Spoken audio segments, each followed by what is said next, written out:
Xiaomi TV versus TCL, which one is better? Hello guys, what is up? In this video, we are going to do another compare and contrast, this time between two TVs, TCL TV and Mi or Xiaomi TV. And we're going to start with feature comparisons here, a compare and contrast, a table between TCL and Mi TV when it comes to their features. So before we begin, TCL TV and Mi or Xiaomi TV are prominent brands in the smart TV industry, known for their innovation and affordability.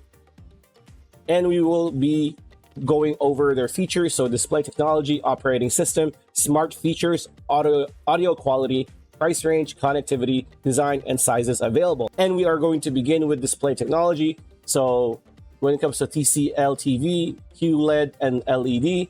For Mi TV, it is just LED. When it comes to the operating system, for TCL TV, it is Roku TV and an Android TV. For Mi TV or Xiaomi TV, it is Android. Smart features for TCL includes integrated Roku, voice control, smart home compatibility. For Mi TV, Patch Wall UI, Google Assistant, and smart home integration. For audio quality, for TCL TV, Dolby Atmos, built-in soundbar in some models. For Mi TV, it is Dolby Audio, DTS HD. For the price range, for TCL TV, it is mid to high. For Mi TV, it is budget to mid. So Mi TV or Xiaomi is much cheaper than TCL. When it comes to connectivity, for TCL, it is multiple HDMI, USB ports, Wi-Fi, and Bluetooth. For Mi TV, it is multiple HDMI, USB ports, Wi-Fi, and Bluetooth as well. When it comes to design, for TCL, it is slim bezels, premium build.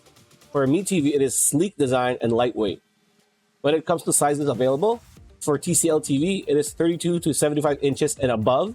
For Mi TV, it is 32 inches to 65 inch. All right, after that brief compare and contrast, we are going to go now with Xiaomi TV.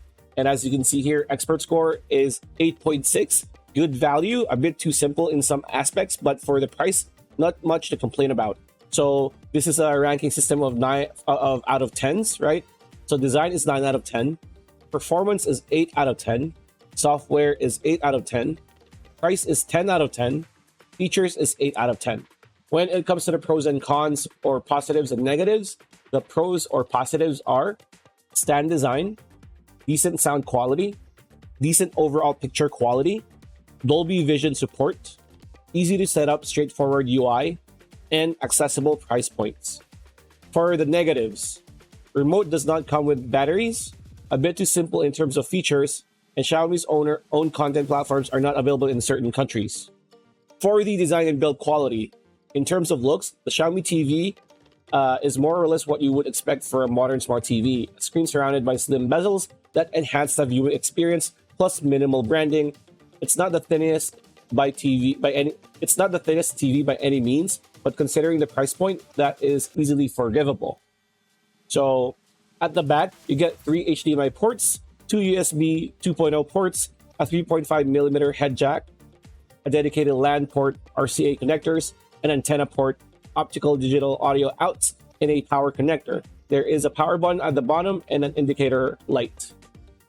When it comes to the performance, while it's no OLED, this TV can output some decent punchiness in its colors. And this 55-inch model combined with 4K resolution seems to be a good middle ground for size and details.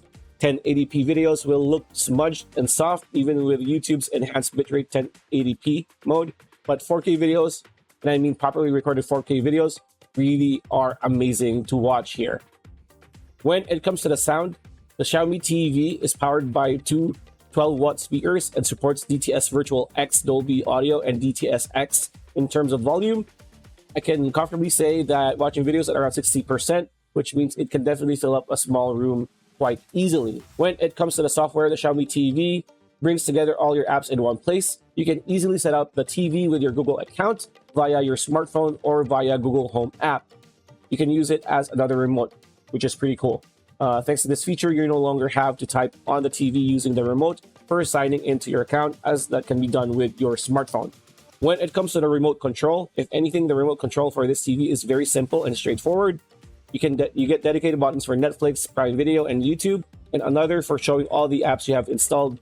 There are the usual directional buttons, volume, channel, and of course the Google Assistant button, which can come in very handy for those who are not used to using this type of remote control. On the TCL side, we are going to use a TCL QM8 of 2024, and we're going to do the pros and cons, of course. But before that, this model of TCL pushes past the limits of last year's mini LED TVs with a 5000 nit peak brightness and up to 5000 dimming zones in the largest screen size. Some tweaks still need to be made, though, and we are slightly concerned about the upscaling based on the brand's previous TVs. So, that said, the pros are 5000 nits per peak brightness, up to 5000 dimming zones, and 2.1.2 Atmos speakers. The cons: bass response could be improved, only 2 HDMI 2.1 ports, and upscaling could be an issue. When it comes to the design, at face value, there's not a lot new in terms of design for the new TCL TV. In fact, most of the changes take place under the hood. The two exceptions to that are the new anti-glare coating and the 2.1.2 speaker system that's found on the back of the TV. We'll cover the repercussions of those additions later, but we are mostly good with the changes. Inside, however, is where the real innovation begins. To wit, TCL is boosting the overall brightness of the TV this year and adding more local dimming zones to better control blooming. That's pretty impressive considering this wasn't much of a blooming issue last year. So an ambient light was rarely an issue when TV was on. When it comes to the performance, specs are one thing, but what matters most is performance, of course.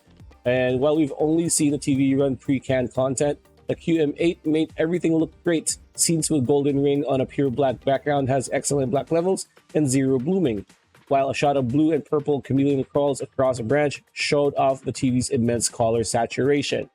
At 5000 nits peak brightness, you might be worried that the QM8 might be relatively painful at times to watch, but thankfully that wasn't the case. Keep in mind that just because a TV has a high peak brightness does not mean it usually hits that level. So that's the thing when it comes to the performance. When it comes to the test data, so this is a test data of the TCL QM8 2023, TCL QM8 2024, and Hisense U8N. So as you can see here, these are the SDR brightness, Delta E, Rec 709 gamut coverage, HDR brightness, HDA P3 gamut coverage, Rec 2022 gamut coverage, and input lag, as you can see for each model from last year's to this year's model. And there you have it. That's pretty much it. That is a TCL and the Mi TV. Hope you have a bit more knowledge on TV's information and whether or not you'd want to consider them as a new smart TV on your home. That's pretty much it. That's a video. Hope you liked it. Like, comment, share, subscribe, ring that bell icon, and we'll see you on the next video.